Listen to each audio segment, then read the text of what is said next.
Welcome to the Dermalorian podcast from the Dermatology Education Foundation. The Dermalorian podcast is an independent program made possible with support from UCB. More than 7.5 million Americans are affected by psoriasis, according to the National Psoriasis Foundation.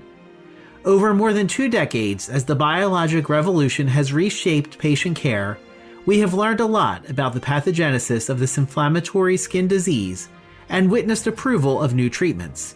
But keeping track can be a challenge. In this episode of the Dermalorian podcast, dermatology physician assistant Kara Gooding and dermatology nurse practitioner Joe Gorelick offer context for understanding psoriasis and using the newest treatments. So we know in our psoriasis patients, there are intrinsic factors like genetics that drive psoriasis and extrinsic factors as well. So those are things like smoking, alcoholism, infections, stress, and many other things that can lead to a trigger for their psoriasis. When that trigger occurs, your innate immune cells become activated. So your macrophages, plasmacytoid dendritic cells, and your natural T cells become activated. And I'll back up just for a minute. There's 3 really main players, and I think it simplifies it a little bit if you look at it that way. You have your dendritic cells, your helper T cells, and your keratinocytes. And so we kind of look at, okay, how do the different players play a role in this pathogenesis? So when you have that trigger develop, your innate immune cells will then secrete things like TNF alpha that we're all very familiar with, interferon gamma, interferon alpha, IL-1 beta. That is going to stimulate your myeloid dendritic cells to become activated. Then your lymph nodes will then secrete IL-12 as well as IL-23. IL-12 upregulates the Th1 pathway, which we now know plays a little bit more of a minor role in the pathogenesis of psoriasis. IL-23 is activated, and that will upregulate both the Th22 pathway, which again plays a little bit more of a minor role. But the major player is the Th17 pathway. That will then secrete IL-17, IL-22, as well as more TNF alpha. All of this combined is going to cause this inflammatory cascade to develop, where we see skin thickening, erythema, and keratinocyte proliferation and the development of psoriasis plaques. And of course, it gets into a vicious feedback loop. So let's take a look and see where the drugs that we currently have approved, which we now have 12 biologics, which is quite amazing. Where do they fit into this pathogenesis? So first we'll focus on the anti-TNF therapies. So Enbrel or etanercept was the first one that was approved. This actually was approved for psoriatic arthritis first back in the late 90s when I started in dermatology, and then became our first drug approved for psoriasis in the early 2000s. As you can see here, all of the TNF inhibitors are approved for both psoriasis and psoriatic arthritis. So Enbrel is not a monoclonal antibody. It's actually a fusion protein that consists of the extracellular portion of the human P75 TNF receptor linked to the Fc portion of the IgG1. It binds to both TNF alpha and TNF beta.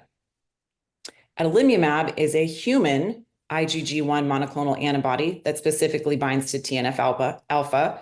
Remicade is a chimeric IgG1 monoclonal antibody, also binds to TNF alpha. And then certolizumab is a little bit different. It is a pegylated anti-TNF biologic. The IL-12 and IL-23 therapies. IL-12, we have one drug that is an anti-12 and anti-23 therapy, and that's ustekinumab. So it is a human IgG1 monoclonal antibody that binds with specificity to the P40 protein subunit used by both IL-12 and IL-23, and it also is approved for psoriasis as well as psoriatic arthritis. And then we look at our IL-23 inhibitors. We have 3 of them: guselkumab, tildrakizumab, and risankizumab. The only one that is not approved for both psoriasis and psoriatic arthritis is tildrakizumab. And then last is our 4 anti-IL-17 therapies, so secukinumab, ixekizumab, brodalumab, and bimekizumab. There's almost 5,000 patient years of experience with bimekizumab exposed patients. The dosing is super straightforward. Each dose consists of 320 milligrams. That's 2 injections. So each dose is given at baseline. There's a dose, then there's one additional dose at 4 weeks, 8 weeks, 12 weeks, 16 weeks. So after that load, you go to every 8 weeks, unless you're over 120 kilograms. In that case, you can go every 4 weeks. So now we have a really great understanding of the pathways that are important in psoriasis.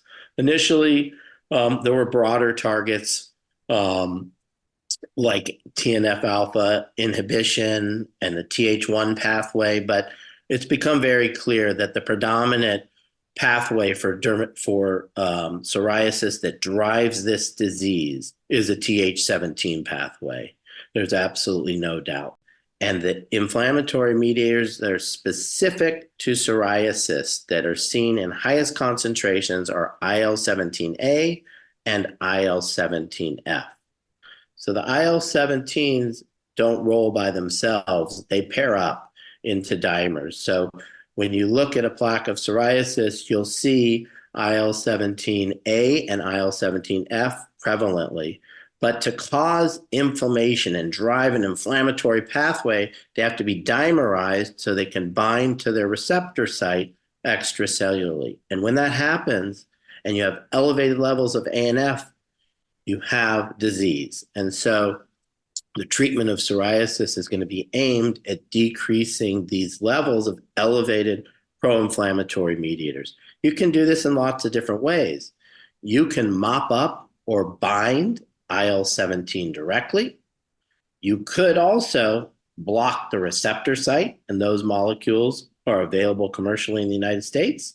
And also, you can inhibit IL-23 activity and decrease the amount of IL-17 that's produced that way as well.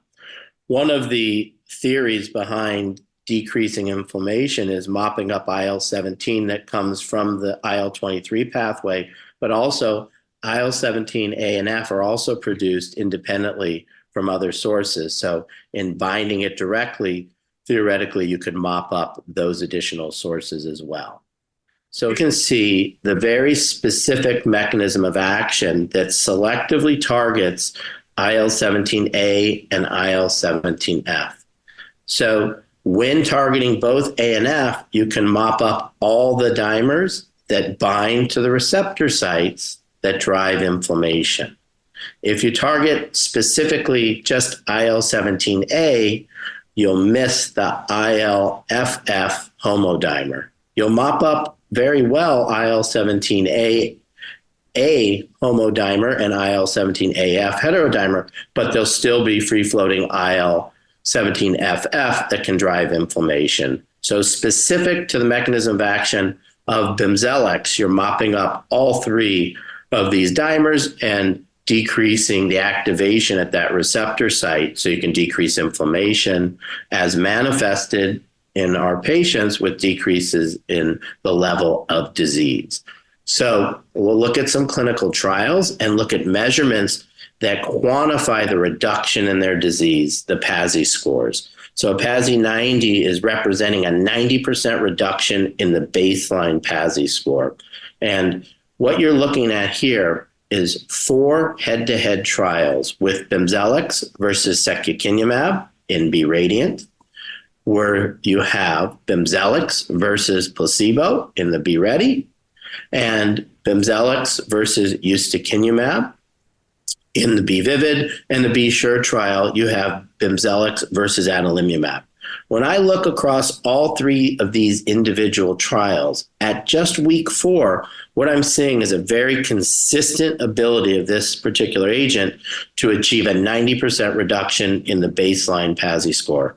This is after one dose. If you think about PASI 90, a 90% reduction in baseline PASI score can be translated to a significant improvement in a patient's quality of life, which can unmask their ability to perform social functions, interact with friends, and go to work without having to hide their disease. It is a tremendous improvement, almost eliminating the disease. It's not completely clear, but PASI 90 is a very high bar. And it's nice to see across 4 separate trials, they have a consistent reduction of around 40%. This is after just one dose. So these patients were dosed at baseline, and then when you saw them back at the 1 month point, the 4-week point, they were achieving this 40% reduction plus in their PASI score. And you compare it head-to-head fashion versus secukinumab, ustekinumab, that are both very effective agents in psoriasis. You can see a direct head-to-head comparison at week 16, where Bimzelx demonstrated clear statistical superiority versus all of those agents at week 16. And again, the consistency between the trials, 85+% of patients had a 90% reduction in their baseline PASI score at week 16. The calculation of this data is done by the most stringent statistical analysis possible, which adds more credence and value to those numbers at week 16. We'll get back to a discussion of safety in a moment, but first, there has been a lot of attention on chronic spontaneous urticaria, or CSU, lately. But what precisely is the condition? In this episode's Dermalorian Derm Decoder, nurse practitioner Jayme Heim provides some insights. More females than males have chronic spontaneous urticaria, but both are very confused and they're very upset. A, they're having intense pruritus, and B, they don't know why this is happening to them. When we diagnose chronic spontaneous urticaria, they have to have the urticaria, which is happening for at least 6 weeks period of time. If it is not 6 weeks period of time, just a couple weeks, it's just episodic. But to have CSU, it has to be 6 weeks period of time. It can not only develop the urticaria, but also those patients, sometimes they can have the angioedema that go along with it. Patients usually are between the ages of 20 and 40. Let's get back to Joe Gorelick as he discusses safety of IL-17A and F inhibition. So what about the package insert? This is a brand new biologic. You got to do your homework. You got to read the label. Is there something different here? Do we need to change our behavior in prescribing Bimzelx versus prescribing the biologics that we have available before it? Actually, you do not. The package insert is incredibly clear. There's no black box warning. There are some callouts in the package insert that do not affect our prescribing or our monitoring. They talk about comorbid conditions that we see in our patients that have psoriasis, just like that we have discussions with our patients about comorbidities. And we're going to talk about those. Specifically, we'll talk about comorbidity for mood and depression, and also non-alcoholic fatty liver disease, which can result in psoriatic patients having elevated liver functions. So in the clinical trials, this is the label that's showing us the incidences of the adverse events of interest. And you see this across all of the biologics. And what we're looking for in a specific class, which is an IL-17 inhibition, is inflammatory bowel disease, such as ulcerative colitis and Crohn's disease. We know that at baseline, our psoriatic population has an increased risk at developing inflammatory bowel disease. So the IL-17 inhibitors in their label talks about potential risk for exacerbations or inducing it. What you can see, very clean, low percentages for Bimzelx through the first 16 weeks, and in the long-term data, no elevation. Infections is a call-out for all biologics prior to initiating therapy. We want to make sure our patients are healthy, and 0.3% of patients versus patients in placebo, and then all comers in the long-term 100-year data, very low incidence of serious infections. MACE events, again, very low, no signals here. Melanoma, non-melanoma skin cancers or malignancies, less than 1% in this patient population. Very reassuring. No incidence of serious hypersensitivity reactions. And then this is an injection, so you do have injection site reaction, but it's very low, less than 3%. And then over 100 years, looking at that, it's less than 2%.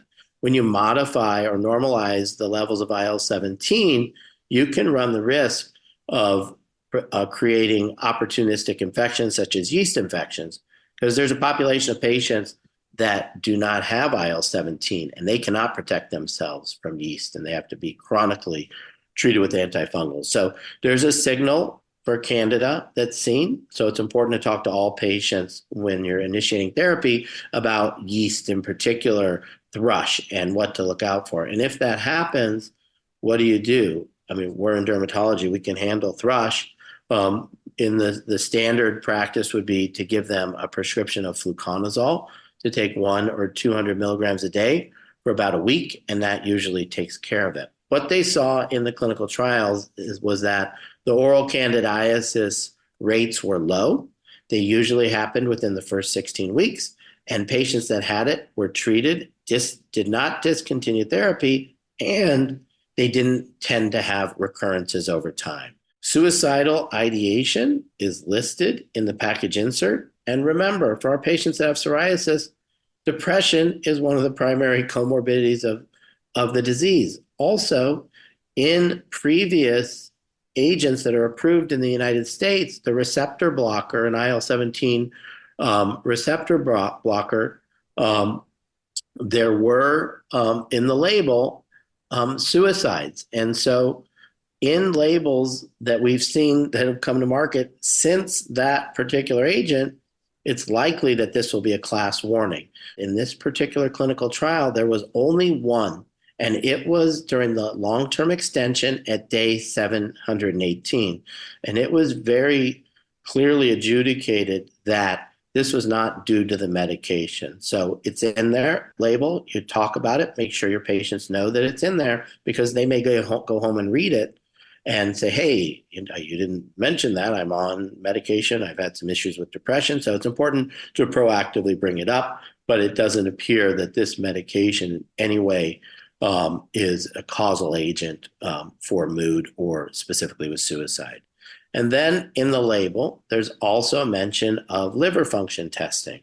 Well, I think all of us screen patients with a comprehensive metabolic panel prior to initiating therapy for psoriasis. And a lot of our patients with psoriasis at baseline actually do have elevated liver functions because metabolic syndrome, non-alcoholic fatty liver disease appears to be a very high prevalence for patients that have psoriasis. And so likely this is what we're seeing with this call out for liver function tests. And it's a reminder, make sure you screen your patients prior to initiating therapy. But there's no call out and there's no required additional monitoring for liver function over time. Now it's time for our Dermalorian clinical clip. As recently reported on the DEF blog, there is evidence that younger Americans would prefer access to at-home STI screening. This could be important as STI rates continue to climb in the United States. Dermatologist Dr. Ted Rosen provides an update. So there are now about 2.5 million new cases of sexually transmitted diseases a year in the United States. That is more cases of STD than there are new cases of diabetes diagnosed in the US every year. This is an epidemic, and a lot of them manifest on the skin. It's very important for dermatologists in particular to recognize the primary lesion, a chancre, and all the various manifestations of secondary syphilis. Remember that hair loss can be the presenting sign of secondary syphilis in 3 to 7% of patients. Chancres can be off the genitalia in 5% of patients with syphilis, and the rash of secondary syphilis often presents in very atypical areas.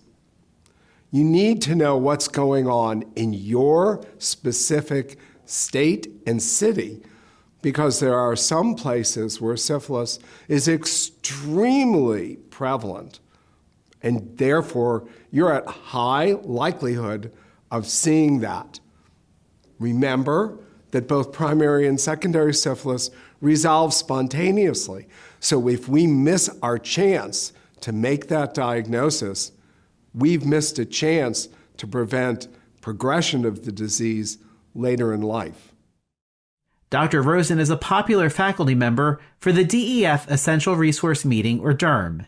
In case you missed it, DEF recently announced the educational theme for the DERM 2025 conference to be held July 23rd to 26, 2025 at Encore at Wynn in Las Vegas. Consider joining us as we catch the big wave of innovation and education at an educational beach party.